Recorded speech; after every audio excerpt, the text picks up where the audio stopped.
শুভেচ্ছা জানাচ্ছি যমুনা নদী থেকে। আপনারা জানেন যে এর আগেও যখন বাংলাদেশে তাপমাত্রা 42 ডিগ্রি ছাড়িয়েছিল, সেই সময় আমি গাইবান্ধার যে যমুনা নদীর যে চর, সেখানে আমি গিয়েছিলাম।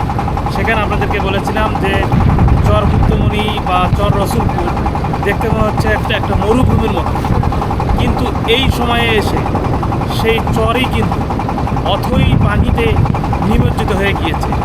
এবং চরের মানুষের যে দুর্দশা, সেই সময় বলেছিলাম গরমে তাদের মাইলের পর মাইল হাঁটতে হয়, কিন্তু এই সময়ে এসে, বর্ষার সময়ে এসে তাদেরকে নিদারুণ কষ্টে দিন কাটাতে হচ্ছে। তাদের বাড়িঘর সব প্রায় অর্ধ নিমজ্জিত হয়ে গিয়েছে। শুধু চালাটা শুধু দেখা যাচ্ছে। তাদের যে কষ্ট, এই যে বন্যার সময় এখন চারিদিকে শুধু পানি আর পানি। তো আমরা যাচ্ছি গাইবান্ধার যমুনার যে চরগুলো রয়েছে, সেই চরগুলো দেখার জন্য। আমি আপনাদেরকেও দেখাতে চাই যে চরে এই বন্যার সময় তাদের কষ্টটা কীরকম হয়। যখন শুষ্ক মৌসুম থাকে তখন একরকম কষ্ট, আবার যখন বর্ষা মৌসুম আসে তখনকার কষ্টটা দ্বিগুণ হয়ে যায়। তাদের বাসস্থানে পানি ওঠে, ঘরের মধ্যে পানি ওঠে, তাদের থাকার যে ব্যবস্থা সেটার কিন্তু সুব্যবস্থা থাকে না। এবং এখানে সরকারিভাবে বলেন বা বেসরকারিভাবে বলেন, যেভাবেই বলি না কেন, এইখানে কিন্তু মানুষের উপস্থিতি খুবই কম দেখা যায় এবং তাদের এই অভিযোগটা বরাবরই আমাদেরকে শুনতে হয়। তো চলুন আমরা যমুনার যে চরগুলো রয়েছে সেই চরগুলোতে যাব এবং আপনাদেরকেও তাদের যে জীবনযাত্রা, সেই জীবনযাত্রা আপনাদেরকে দেখাতে চাই।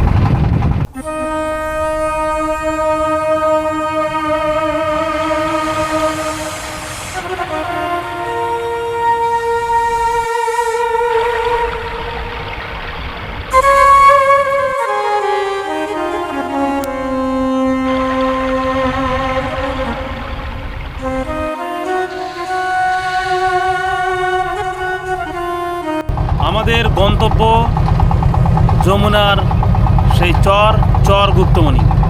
আমরা চর গুপ্তমণিতে প্রথমেই যাচ্ছি। সেখানে চর গুপ্তমণিতে যারা বসবাস করছেন তাদের জীবনযাত্রা, তারা কিভাবে আছেন এই বন্যায়, তারা দৈনন্দিন যে চলাফেরা সেটি বা কীভাবে করছেন, তাদের এই যে কাজকর্মহীন, মানে বন্যায় তো কোনো কাজকর্ম থাকে না, তাদের যে চাষাবাদের যে ফসলগুলো রয়েছে সেগুলোও কিন্তু তলিয়ে গিয়েছে। তো সব মিলিয়ে বলা যায় যে চর এলাকায় বন্যার সময় যে কষ্ট, যে দুর্দশা, আসলে সেটি স্বচক্ষে না দেখলে আসলে বিশ্বাস করা খুবই কঠিন। যেখানে সৈয়দ আবেদ আলীরা কোটি কোটি টাকার প্রাসাদ তৈরি করেন, সেই জায়গা থেকে চরের যে মানুষগুলো রয়েছে, খেটে খাওয়া মানুষগুলো রয়েছে, তাদের দিকে নজর দেওয়া বা তাদেরকে সহযোগিতা করা, সেটি ঊর্ধ্বতন মহল থেকে শুরু করে আমরা কতটুকুই বা করতে পারছি, সেটি কিন্তু একটা বিরাট প্রশ্ন রয়েই যায়। আমরা চলে এসেছি চর গুপ্তমণিতে। এখন দেখুন এই চর গুপ্তমণিটাকে মনে হচ্ছে যে একটা বিচ্ছিন্ন একটা দ্বীপের মতো।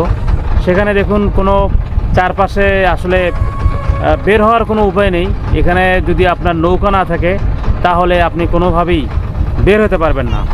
এই যে দেখুন যে বাড়ির সামনে দুটো নৌকা, এবং আমরা কিছুক্ষণের মধ্যে নামবো এবং নামার পরে আপনাদেরকে এখানকার পরিবেশ পরিস্থিতি বিস্তারিত দেখাতে পারবো।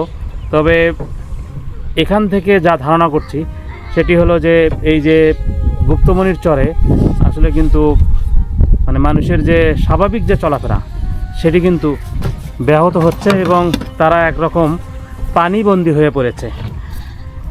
আপনাদের যদি আমি একটু দেখাই পুরো বিষয়টা, এই যে দেখুন তাদের ঠিক বাড়ির নিচেই কিন্তু পানি যদিও একটু কমেছে। এই যে আমরা নৌকা থেকে নেমে আসলে এই চরটা ঘুরে দেখব এবং তাদের কাছ থেকে শোনার চেষ্টা করব তারা আসলে কেমন আছে এই বন্যায়। যমুনার যখন পানি বাড়ে তখন কিন্তু আসলে এই যারা চরে রয়েছেন তাদের আসলে কিছু করার থাকে না। আমরা নেমে একটা বাড়ির প্রবেশ করছি এবং তাদের সঙ্গে একটু কথা বলার চেষ্টা করব, তারা কিভাবে আছেন এখানে। এবং দেখতেই পাচ্ছেন পুরোটাই কিন্তু চারপাশে কিন্তু যমুনার থই পানি, মাঝখানে এখানে কয়টা বাড়ি ভাই? 11টা। এটা তো চর গুপ্তমণি, তাই না? গুপ্তমণি স্যার। কিন্তু যখন শুষ্ক মৌসুম ছিল তখন তো এখানে বেশ ভালো একটা পরিস্থিতি ছিল, পানি টানি ছিল না। এখন বন্যা হয়েছে, যে এখন সবাই গরু বাছুর নিয়ে আশ্রয় কেন্দ্র বান্ধা দিছে।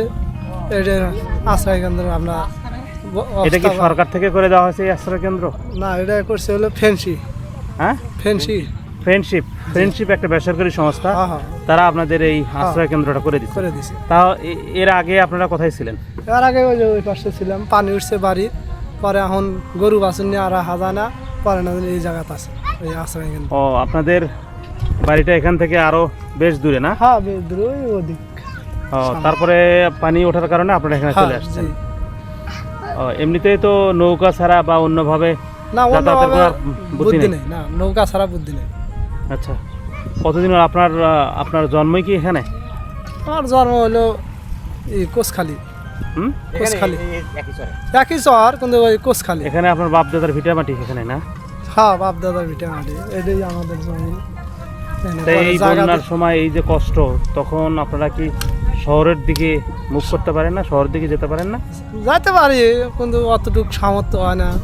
অতটুকু সামর্থ্য নেই। যে কথা বলছিলাম, আসলে তারা এখানে যে আছেন অত্যন্ত কষ্ট করেই আছেন। আসলে যদি তাদের সামর্থ্য থাকতো তাহলে নিশ্চয়ই কষ্ট করে এই যে চারিদিকে পানি বেষ্টিত, তাহলে তারা কিন্তু এখানে থাকতো না, তাই না?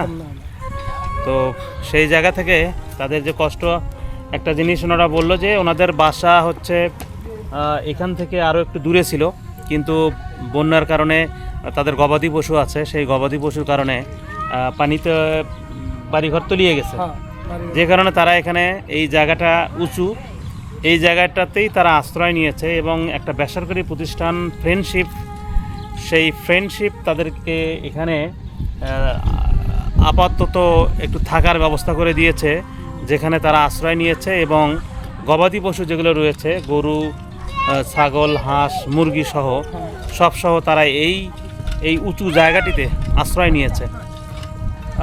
এইখানে যদি আসলে আপনারা না আসেন, তাহলে এই যে মানুষগুলো এখানে রয়েছে তাদের কষ্ট কিন্তু এই যে শহরে বসে বা ঢাকায় বসে আপনি বুঝতে পারবেন না। আসলে এখানকার কষ্ট, দুঃখ, দুর্দশা আসলে আপনি সচক্ষে না দেখলে এই জিনিসটা আপনার কখনোই অনুধাবন করতে পারবেন না, যে বন্যার সময় তাদেরকে কি কষ্টের মধ্যে দিয়ে যেতে হয়।